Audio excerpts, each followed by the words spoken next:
जय हिंद। आप सबको हमारे चैनल पर फिर से स्वागत है। देखिए, RRB group D, NTPC, ALP, JE 2026 के जो भी एग्ज़ाम है उसके लिए हम प्रैक्टिस सेट शुरू किए हुए हैं।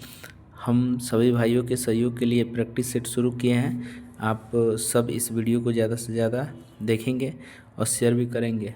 चलिए देखिए, कर अर्जुन अकेले एक कार्य को 12 दिनों में और भीम अकेले उसी कार्य को 15 दिनों में कर सकता है। चेतन की सहायता से वे उस कार्य को एक साथ मिलकर 5 दिन में पूरा करते हैं। चेतन अकेला उस कार्य को करने में कितने दिन लगाएगा? देखिए, अर्जुन है तो इसको ए मान लेंगे, और एक कितना दिन में कर रहा है?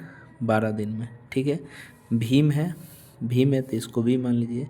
भीम कितने दिन में कर रहा है? 15 दिन में कर रहा है। और ये चेतन की सहायता से मिल करके कितना दिन में कर रहे हैं? 5 दिन में। यानी कि ए, बी और चेतन के लिए सी मान लीजिए।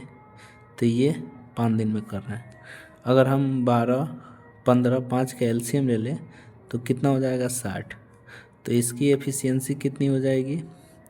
5 हो जाएगी। इसकी एफिशिएंसी 4 हो गई, और इसकी तीनों की एफिशिएंसी कितनी हो जाएगी? 12 हो जाएगी। अब इस तरह से a प्लस बी प्लस सी बराबर कितना? 12 है। यहाँ देखिए, a का मान कितना? 4 है। b का मान a का 5 है, b का 4 है। तो इस तरह से हम यहाँ पे रखेंगे 5, 4 और c बराबर 12 प्लस c है। तो c का मान आप निकाल सकते हैं 12 माइनस 9, यानी कि कितना आ जाएगा? 3। c की एफिशिएंसी 3 हो गई। अब टोटल काम को अगर करना है केवल किसको? सी को करना है तो कितने दिन में करेगा? इसकी एफिशिएंसी 3 है तो 3 से भाग दे दीजिए। तो ये कितने दिन में कर देगा? 20 दिनों में कर देगा। आपका राइट आंसर ये हो जाएगा। ठीक है। चलिए दूसरे सवाल पर बढ़ते हैं। दूसरा सवाल देखिए। दूसरा सवाल है कि भुवन के वेतन में पहले 16% की कमी की गई और बाद में 25% की वृद्धि की गई। उसके वेतन में हुआ सूद प्रतिशत परिवर्तन ज्ञात करी। तो इसके लिए हमने सक्सेसिव केस का फॉर्मूला आपको बताया था कि x plus Y plus X Y बटे 100% पर हम बनाते हैं विथ साइन के साथ। अब देखिए, इसमें क्या होता है कि पहले 16% की कमी की गई तो माइनस से दिखा दीजिए 16, प्लस फिर 25% की वृद्धि की गई तो प्लस 25, प्लस अब एक्स वाई लिखना है तो यानी कि माइनस 16 गुणे 25 बट्टे 100 हो जाएगा। इसको काट देंगे, 25 चौका 100, इसको काटेंगे 4 चौका 16, यानी कि -4 होगा। यहाँ से आप देखिएगा तो कितना हो जाएगा? 9 हो जाएगा, और इधर -4 है, यानी घट करके क्या आएगा? 5 आएगा। और ये किस में आ रहा है? प्लस में आ रहा है, यानी ये क्या दिखा रहा है? वृद्धि दिखा रहा है। तो कितने की वृद्धि होगा? 5% की वृद्धि हो जाएगा। प्लस में आने का मतलब वृद्धि हो जाएगा। तो कितना का? 5% की वृद्धि हो जाएगा सक्सेसिव केस वाले फार्मूला से। चलिए अगले सवाल पर बढ़ते हैं। अगला सवाल देखिए, ये कह रहा है कि एक दुकानदार 1 केजी के स्थान पे 950 ग्राम वजन के वाट का उपयोग करता है और वस्तुओं को अंकित मूल्य पर बेचता है जो क्रय मूल्य से 15% अधिक है। उसका प्रतिशत लाभ ज्ञात करना है। तो देखिए, इस तरह के सवाल में सीपी और एसपी होता है। ठीक है ना। तो देखिए, दे रहा है कितना? 1 केजी। कह रहा है 1 केजी दे रहा है, लेकिन तौल रहा है 950 ग्राम। तो देने वाला इधर लिखेंगे 1000 ग्राम देने का वादा करता है, लेकिन दे रहा है 950 ग्राम। ठीक है। और उसके बाद से 15% क्या करता है? 15% अधिक अंकित करता है क्रय मूल्य से। तो क्रय मूल्य अगर 100 है तो विक्रय मूल्य कितना हो जाएगा? 115। अब देखिए, यहाँ 00 से 00 यहाँ काट दीजिए, 10 से 10 इसको काटिए, इसको काटिएगा तो 19 पचे 95 हो जाएगा, और 23 पचे 115 हो जाएगा। यानी आपके पास सीपी में क्या बचेगा? 19, एसपी 23, यानी कि 19 के समान 23 में चला जाएगा। तो कितना का वृद्धि होगा? 4 का।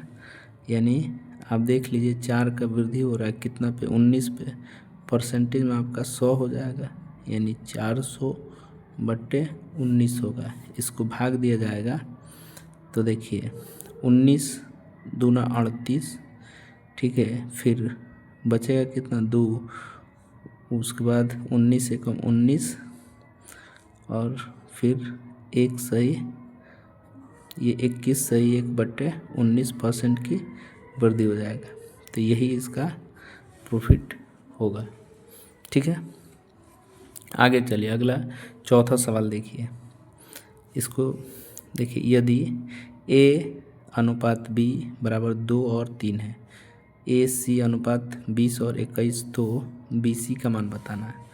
तो इस तरह के सवाल में हम कैसे करेंगे, जैसे देखिए AC दिया गया है, कितना दिया गया है, अब AC 10 और 21 है, AB दिया गया है 2 3, तो हम इसको क्या कर देंगे ना, B और A कर देंगे, थोड़ा बदल देंगे, तो ये बदलेगा तो 3 और 2 हो जाएगा। बदलने का फ़ायदा क्या होगा बता रहे हैं, जैसे AC है यहाँ B कर देंगे तो BA हो गया, क्योंकि BA और AC मिल जाएगा, तो BA हमारा कितना हो जाएगा 3 और 2, AC कितना 10 और 21, यहाँ लिख दीजिए 10 और 21, यहाँ कुछ नहीं है तो 2 से भर दीजिए, यहाँ पे कुछ नहीं है तो 10 से भर दीजिए, गुणा कर लीजिए, इधर कितना हो जाएगा 30, ये हो गया 20 और यहाँ 21 तो ना 42। हमसे पूछा है केवल B और C, तो देखिए B वाला ये हो गया 30 और C वाला कितना 42, इसका रेशियो निकाल लीजिए, ये 5 और 7 यानी 6 5 30 और 7 5 35, कितना आ जाएगा B और C 5 7 हो जाएगा, तो ऑप्शन ए राइट आंसर हो जाएगा। ठीक है, चलिए आगे हम बढ़ेंगे, ये चौथा 5वें सवाल पे। 5वां सवाल देखिए, बहुत ही इम्पोर्टेंट सवाल लेकर आए हुए हैं। यहाँ देखिए, कर एक त्रिभुज की भुजाओं की माप 15 cm, 28 cm, 41 cm है। 28 cm लंबाई वाली भुजा के संगत शीर्षलंब की लंबाई कितनी होगी। तो देखिए, जैसे यहाँ पे एक त्रिभुज है और त्रिभुज की 3 भुजा दी गई है। ठीक है, 3 भुजा दी गई है, A B C 3 भुजा दी गई है। जैसे ये 15 सेंटीमीटर हो जाएगा, यहाँ 41 सेंटीमीटर हो गया और ये 28 सेंटीमीटर हो गया, और कह रहा है कि 28 सेंटीमीटर लंबाई पर क्या किया गया है, लंब डाला गया, यहाँ से लंब डाला गया है, तो इसी लंब का ये क्या है ना, लंब डाला गया है, इसका हाइट पूछा गया है। तो देखिए, त्रिभुज में हम लोग त्रिभुज का क्षेत्रफल का फार्मूला जानते हैं, क्या होता है 1/2 आधार गुणे ऊंचाई होता है। लेकिन आधार तो मान लीजिए 28 है, हाइट हमारे पास नहीं है, हाइट रहता तब ना इसका क्षेत्रफल निकाल पाते। तो देखिए, जब 3 भुजा हमारे पास दी गई हो तो इस तरह से हम क्या करते हैं, 3 अलग अलग भुजाएं दी गई है, तो इस तरह से त्रिभुज का क्षेत्रफल निकालने के लिए हम लोग क्या करते हैं, हीरोन का सूत्र का प्रयोग करते हैं। तो त्रिभुज के हीरोन के सूत्र से त्रिभुज का क्षेत्रफल निकालने के लिए पहले अर्ध परिमाप निकालते हैं। तो अर्ध परिमाप S जो होता है वो क्या होता है, A + B + C/2 होता है। तो पहले S निकालेंगे, भुजा कितना है 15, 41, 28 बट्टे कितना कर देंगे 2, तो इससे हमारा S निकलेगा। और S कैसे निकलता देखिए, 8 9 5 14, ठीक है, 14 के 4 हो गया, 8 से लेके 6 1 7 8, 84/2 होगा, तो कितना आ गया 42, यानी कि हमारा अर्ध परिमाप कितना आ गया 42। अब हीरोन के सूत्र से त्रिभुज का क्षेत्रफल यानी त्रिभुज का एरिया निकालेंगे। तो फार्मूला क्या होता है, S - A S - B S - C होता है। ठीक है, S का मान कितना 42 गुणे, यहाँ पे क्या लिखेंगे 42 - 15, ठीक है, फिर 42 - 41, ठीक है, फिर 42 - 28 ये लिखेंगे, अंदर रूट लगा देंगे। अब ये 42 रह गई, गुणा इसको घटा लीजिएगा तो कितना हो जाएगा, 12 में से 5 गया 7 और 3 में से 1 गया 2, 27 होगा, या 1 होगा, इसको घटा लिया जाएगा तो 12 में से 8 जाएगा 4 होगा, और 3 में से 2 चला गया 1, 14 हो गया, यहाँ रूट होगा, ये क्षेत्रफल निकलेगा। तो इसको हम कर सकते हैं 6 × 7 इसको 9 गुणे 3 और 7 गुणे 2 हो गया, ठीक है, ये रूट में। अब इसको भी तोड़ दीजिए, 2 गुणे 3 में ये 7 हो गया, 9 है तो 3 गुणे 3 इंटू 3 7 गुणे 2। अब देखिए जो जोड़ा लगेगा उसको लगा लेंगे, ठीक है। यहाँ देखिए 2 है, यहाँ 2 है तो एक 2 निकल गया, फिर 3 है, 1 2 3 4 गो है तो 2 गो 3 निकल गया, 7 जो है 2 है, एक 7 निकल गया, ठीक है। तो अब देखिए इस तरह से 3 दूना 6, 6 3 18, 18 7 126, 126 ये cm² क्षेत्रफल निकल गया, यानी एरिया जो निकला वो इतना हो गया। अब हमको त्रिभुज का क्षेत्रफल जो निकालना है, अब त्रिभुज के क्षेत्रफल जो होगा, देखिए त्रिभुज का क्षेत्रफल का जो फॉर्मूला होगा वो 1/2 बेस इंटू हाइट हो जाएगा। क्षेत्रफल कितना है 126 और 1/2 बेस हमारा 28 है और उसके बाद हाइट h हो गया, इसको गुणा कर देंगे 14 होगा। उसके बाद से 14 9 126 9, ये 14 से कट जाएगा तो h बराबर आपके पास कितना है 9 सेंटीमीटर। तो ये जो हाइट आया है वो कितना हो गया 9 सेंटीमीटर। तो इस तरह से ये हम लोग इसका वैल्यू निकालते हैं, ठीक है। चलिए छठा सवाल पर हम बढ़ेंगे। सवाल नंबर 6 देखिए, कह रहा है कि 12.5% वार्षिक साधारण ब्याज की दर से निवेशित एक राशि पे 2 वर्ष बाद प्राप्त मिश्र धन कितना है 8,250 है। तो प्राप्त साधारण ब्याज ज्ञात करना है। साधारण ब्याज ज्ञात करना, देखिए जो अमाउंट होता है यानी कि जो मिश्र धन होता है वो क्या होता है मूलधन प्लस SI होता है, ठीक है। मूलधन प्लस SI हमारा अमाउंट होता है। अब यहाँ पे जो दिया गया है रेट कितना दिया गया है, ये तो फार्मूला हो गया। रेट हमारा दिया गया कितना 12.5% दिया गया, ठीक है। सालाना दिया गया 1 साल का, तो इस तरह से 2 साल का कितना हो जाएगा 2 साल का 12.5 दूना 25% हो जाएगा ब्याज। अगर हमारा मूलधन P जो है 100% है, कितना 100% है, तो हमारा मिश्रधन कितना हो जाएगा, मिश्रधन जो हो जाएगा 100 + 25 जोड़ देंगे तो 125% होगा। और ये मिश्रधन दिया गया हमारे पास कितना 8,250, 125% का वैल्यू इतना है। तो हमसे केवल और केवल क्या पूछा गया है, तो साधारण ब्याज कितना होगा बताना है। तो पहले हम 1% का वैल्यू निकालेंगे। तो देखिए 25 से अगर इसको काटेंगे तो 25 × 5 125 होगा, इसको काटेंगे तो यहाँ पे 25 × 75 होगा, फिर 25 × 75 हो जाएगी यानी कि 330, फिर 5 से इसको काट देंगे तो 66 हो जाएगा। तो 1% हमारे पास कितना होगा 66 होगा, ठीक है। तो 25% हमारा ब्याज जो होगा SI जो होगा वो 25% होगा, तो वही 25 × 66 गुणा कर देंगे तो कितना हो जाएगा 25 × 6 = 150, 0 हासिल 15, 25 × 6 = 150, 150 15 165, यानी कि 1650 हमारा ब्याज निकल कर आएगा। वो कितना हो जाएगा ऑप्शन ए हो जाएगा। चलिए अगले सवाल पे बढ़ते हैं। अगला सवाल देखिए, अगला सवाल जो है यहाँ ध्यान दीजिए, कह रहा है कि 50 छात्रों की एक कक्षा में लड़कों और लड़कियों का अनुपात 2 और 3 है। लड़कों का औसत अंक 60 है और लड़कियों के औसत अंक 70 है। पूरी कक्षा के औसत अंक कितनी होगी। तो देखिए यहाँ पे क्या क्या है, लड़के हैं और लड़कियाँ हैं। तो लड़कों का औसत अंक कितना है 60 है, तो यहाँ 60 औसत अंक हो गया। लड़कियों का औसत अंक कितना है, लड़कियों का औसत अंक 70 है, तो इसको 70 मान लीजिए।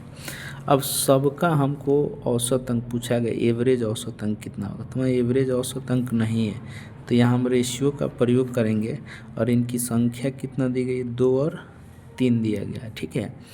अब देखिए एवरेज में क्या होगा ना कि एक संख्या से बड़ा वैल्यू होगा, एक से छोटा होगा। तो यहाँ 60 है तो इस 60 से तो बड़ा वैल्यू होगा और 70 से छोटा होगा। अब कैसे निकलता है, देखिए इन दोनों का जो योग होता है 3 2 5, यह इसका योग जो होता है इसके अंतर के बराबर होता है। अंतर यहाँ कितना का है, 10 का है। तो 5:10 हो जाएगा और 1:2 होगा। तो जब 1:2 तो 2 हमारा क्या हो जाएगा, यहाँ 4 होगा और 3 यहाँ कितना हो जाएगा, 6। अब बताइए कि हम यहाँ पे कौन से नंबर रखें कि घट के 4 आ जाए, या उसमें से 60 घटाए तो 6 आ जाए। तो हम कह सकते हैं कि 66 ही ऐसा नंबर है। तो 70 में से 66 घटाएंगे 4 होगा और 66 में से 60 घटाएंगे 6 हो जाएगा। तो नहीं, हमारा एवरेज कितना हो जाएगा, 66 होगा। तो ये रेशियो का बहुत ही अच्छा सवाल है, इस तरह से सवाल को बनाया जाता है। ठीक है, चलिए अगले सवाल पर हम बढ़ेंगे। यहाँ देखिए सवाल नंबर 8, दिए गए वृत्त में रेखा AB को D बिंदु पर स्पर्श रेखा DE के साथ मिलाने के लिए बढ़ाया गया। AB बराबर 7 सेंटीमीटर और DE 12 सेंटीमीटर है, तो BD की लंबाई कितनी होगी बताना है। अब देखिए इस तरह के सवाल जब दिया रहता है तो यहाँ पे एक छेदक रेखा है जो कि D बिंदु पर मिले और स्पर्श रेखा DE है। तो एक स्पर्श रेखा दिया गया रहता है तो इसके लिए फार्मूला होता है, जैसे DE² जो होगा, ये जो स्क्वायर होगा वो किसके बराबर होगा, तो ये जो होगा DB गुणा AD के बराबर होगा, AD। ठीक है, जिसमें आपका ये जो दिया गया कितना, AB दिया गया है। ठीक है, AB दिया गया यहाँ पे 7 सेंटीमीटर, इसका नहीं है तो इसको हम मान लेंगे x सेंटीमीटर। ठीक है, x सेंटीमीटर, और ये वाला जो दिया गया है वो 12 सेंटीमीटर है। ठीक है, 12 सेंटीमीटर है। तो यहाँ से फॉर्मूला लगा देंगे, इसका 12 का स्क्वायर कर देंगे और DB यहाँ नहीं है तो ये x हो गया। और AD में देखिए AD जो होगा तो AD यहाँ से यहाँ तक होगा तो AB होगा और BD इसमें होगा। तो AB हमारा x होगा प्लस और BD हमारा कितना हो जाएगा, 7 हो जाएगा। तो x + 7 होगा इसमें। अब इधर हम स्क्वायर करके 144 करेंगे, इधर x × x + 7 हो रहा है। तो हमको इस तरह के सवाल को ऑप्शन से बनाना चाहिए कि हमें x का कौन सी वैल्यू रखेंगे कि उसको जोड़ करके साथ में जोड़े और फिर गुणा करें तो वो वैल्यू इसके बराबर हो जाएगी, जो 144 के बराबर हो। तो देखिए ऑप्शन यहाँ 7 रखने पर 14 होगा और 14 में 7 से गुणा करेंगे तो 14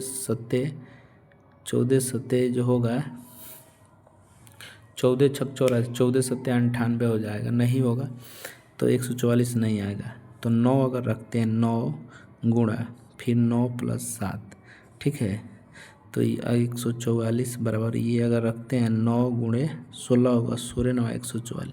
तो यानी कि ये जो होगा 144 हो जाएगा। ये लेफ़्ट राइट इक्वल होगा, यानी कि ऑप्शन हमारा बी से ये इक्वल हो जाता है। ठीक है, तो यही हमारा ऑप्शन बी राइट आंसर होगा। अब देखिए 9 नंबर सवाल कह रहा है 1/2 + √3 को परिमेय संख्या के रूप में व्यक्त करना है। तो ऐसे सवाल को परिमेय संख्या के रूप में व्यक्त करने के लिए हमको हर परिमेयकरण करना होता है। जैसे 2 + √3 है तो इसी संख्या को 2 बार माइनस में लिखते हैं, 2 - √3/2 - √3। जब इसको गुणा करेंगे तो ऊपर में हमारा 2 - √3 होगा और नीचे ये a + b और a - b के होल स्क्वायर पे होगा, यानी 2 के स्क्वायर माइनस √3 के स्क्वायर होगा। ठीक है, 3 के स्क्वायर यानी 2 - √3/2 का स्क्वायर 4, माइनस स्क्वायर से रूट कैंसिल होगा तो 3 हो जाएगा। ठीक है, यानी 2 - √3/1 होगा, भाग देंगे 2 - √3 होगा। तो ये आपका आंसर होगा, option number B is right answer होगा। ठीक है, अगले सवाल 9 नंबर सवाल था। 10 नंबर सवाल पे चलेंगे। देखिए 10 नंबर सवाल क्या कह रहा है कि एक 725 मीटर लंबी रेलगाड़ी 48 सेकेंड में 235 मीटर लंबी सुरंग को पार कर जाती है। रेलगाड़ी की चाल ज्ञात करना। ठीक है, तो देखिए रेलगाड़ी की चाल, जैसे एक रेलगाड़ी है जिसकी लंबाई दी गई है 725 मीटर और वो एक सुरंग को पार कर रही जिसकी लंबाई कितना है 235 मीटर इसकी लंबाई है। तो देखिए ट्रेन जो होती है ना, ट्रेन जब जो दूरी तय करती है वो अपनी लंबाई प्लस सुरंग की लंबाई के बराबर दूरी तय करती है। तो सुरंग की लंबाई कितना 235, अपनी लंबाई इतना है तो इसको जब जोड़ेंगे 10 के 0, 5 एक 6, 7 दूनो 960 मीटर की दूरी वो तय कर रही है। ठीक है, कितना समय जो दिया गया टाइम 48 सेकेंड में ये करती है।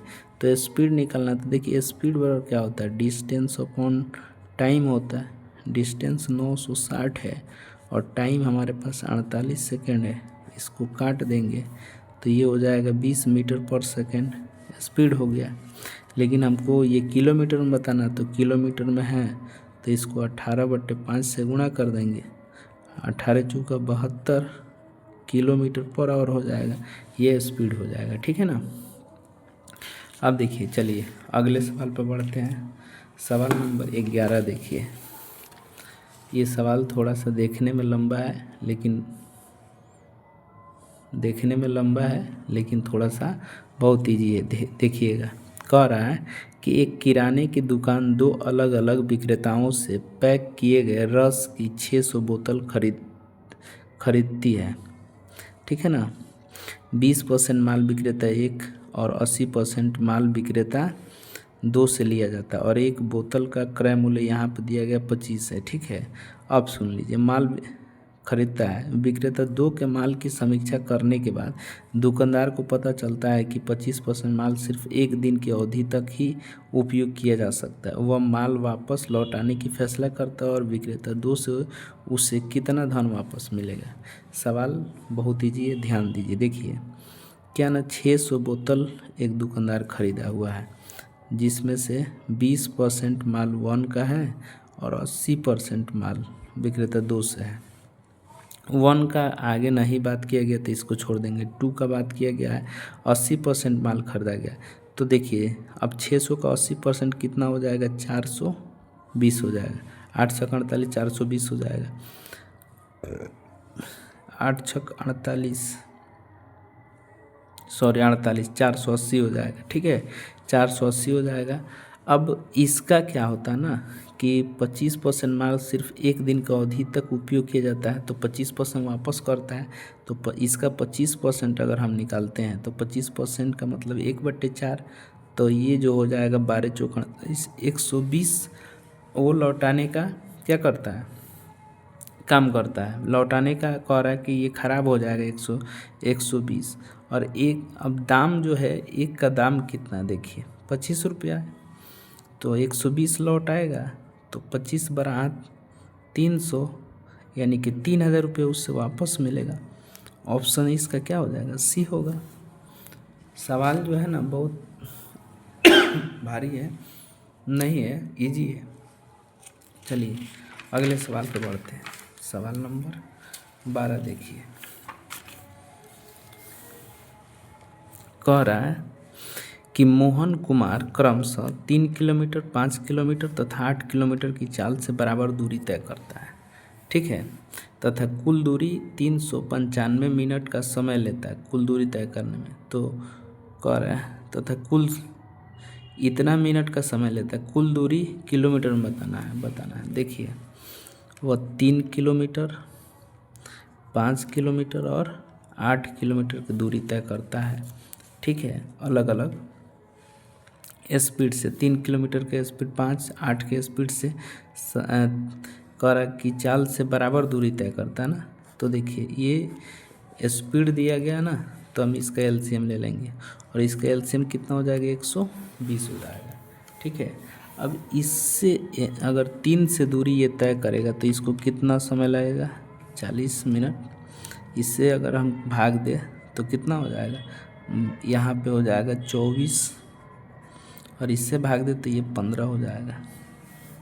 यानी कि 120 किलोमीटर की दूरी है और 3 बराबर समान दूरी है तो 3 से गुणा कर देंगे, बटे समय कितना हो गया, 40 + 24 + 15।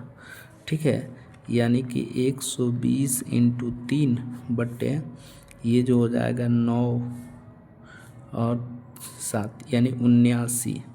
ठीक है ना, 79 इतना हो गया। इतने दूरी इतना समय में तय कर रहा है, लेकिन यहाँ पे हमारे पास देखिएगा समय दिया गया, तो ये तो उसका स्पीड हो जाएगा एवरेज स्पीड और समय इसका इतना है कितना, 95 मीटर मिनट है, तो इसको 60 से भाग देंगे तो किलोमीटर में बदल जाएगा। अब इसी से डिस्टेंस निकल जाएगा, ये एवरेज स्पीड इंटू टाइम से, तो इसको काटिए, ये कट जाएगा 2 बार में, इससे काटेंगे तो ये कट जाएगा कितने बार में, 5 बार में, तो 3 दूना 6 बचे 30 किलोमीटर दूरी हो जाएगा। ऑप्शन आपका डी हो जाएगा। ठीक है, चलिए एक यहाँ देखिए 13वां नंबर सवाल कह रहा है कि जब समचतुर्भुज का क्षेत्रफल 324 सेंटीमीटर स्क्वायर है और एक विकर्ण की लंबाई 36 सेंटीमीटर है, तो इस समचतुर्भुज के प्रत्येक भुजा की लंबाई क्या होगी। देखिए समचतुर्भुज का नियम क्या होता है, समचतुर्भुज का नियम क्या होता है, इसका नियम ये होता है कि समचतुर्भुज की जो भुजा होती है प्रत्येक भुजा बराबर होती है और विकर्ण एक दूसरे को 90 डिग्री पर काटता है। ठीक है, 90 डिग्री पर काटता है और 2 अलग अलग भागों में बढ़ जाता है, 2 बराबर भागों में बढ़ जाता है। तो समचतुर्भुज की पहली भुजा दी गई है, भुजा कर है विकर्ण। ठीक है, विकर्ण जो होता है 2 भागों में बढ़ जाता है, ये तो पहला विकर्ण दिया गया है, दूसरा विकर्ण हमको निकालना है। तो देखिए इसका क्षेत्रफल का फॉर्मूला होता है, समचतुर्भुज का क्षेत्रफल का जो फार्मूला होता है वो 1/2 d1 गुणे d2 होता है। ठीक है, इसका क्षेत्रफल 324 दिया गया है, तो 1/2 पहला विकर्ण कितना है 36, दूसरा विकर्ण निकालना है, तो ये कट जाएगा 18 से, और 18 से ये 18 बार में कट जाएगा, तो d2 हमारा निकल गया 18। ठीक है, अब देखिए तो पहला तो विकर्ण दिया गया था 36 सेंटीमीटर, तो मान लीजिए ये 18 सेंटीमीटर, ये 18 सेंटीमीटर का होगा, और दूसरा विकर्ण 19 कितना निकला है 18 निकला, तो ये 9 हो जाएगा, ये भी 9 हो जाएगा। तो क्योंकि ये 2 विकर्ण जो होते हैं 2 बराबर भागों में बढ़ जाते हैं, तो यहाँ से देखिएगा तो ये एक राइट एंगल ट्राइंगल बनेगा, जिसमें आपका ये आधार दिया, ये लंब दिया गया, आधार दिया गया है, आपको ये भी निकालना है, क्या है ये कर्ण निकालना है। ठीक है, इस तरह से देख लीजिए, ये 18 हो गया, ये 9 हो गया, ये वाला पार्ट निकालना है। तो आपको पता है कि ये हाइपोटेनस h स्क्वायर बराबर जो होता है p square plus b square होता है। अब आपको निकालना है एज का मान, तो इस पर रूट लगा के ये कितना होगा 18 का स्क्वायर हो जाएगा, इधर 9 का स्क्वायर होगा, यहाँ जो हो जाएगा 324 और 81।